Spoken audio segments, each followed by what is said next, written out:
বীৰ লাচিত সেনাৰ সৈনিক আৰু শৃংখল চলিয়াই ঘাঁহ নাখায় সেইটো কথা মনত ৰাখিব লাগিব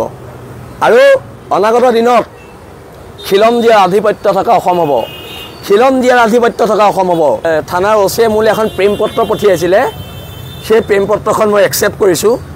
আৰু তেওঁ প্ৰেম পত্ৰৰ উত্তৰ দিবলৈ মই এতিয়া দুলীয়াজান গৈ আছোঁ খুব সম্ভৱ মোক ৰাস্তাতে অসম আৰক্ষীয়ে গ্ৰেপ্তাৰ কৰিব গ্ৰেপ্তাৰ কৰাৰ পুৰা সম্ভাৱনা আছে মই জানোতো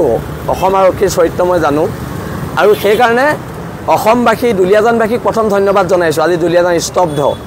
হাজাৰ হাজাৰ পুলিচ নমায়ো এখনো দোকান খোলাব নোৱাৰিলে কিন্তু সেইজনীক গ্ৰেপ্তাৰ কৰিব লাগিব ফ্ৰী ভাত খুওৱাজনীক তাইক জেলৰ ফ্ৰী ভাত খুৱাব লাগিব আৰু অনাগত দিনত এখন ঐক্যবদ্ধ সংগ্ৰাম হ'ব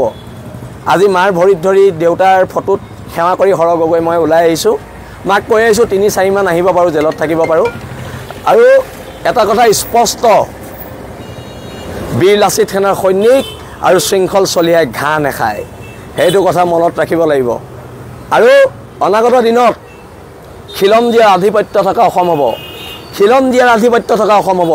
মূৰ তল কৰি ইয়াত জীয়াই নাথাকোঁ পুনৰ কৈছোঁ হ'ব পাৰোঁ আমি দুখীয়া আমি তহঁতৰ গোলাম নহয় আঁঠুকাঢ়ি অধিকাৰ খোজা বীৰ লাচিত সেনাৰ সৈনিকৰ নিয়ম নহয় আৰু নিয়ম নহয় এতিয়া আমি দুলীয়াজানলৈ মুভ কৰিম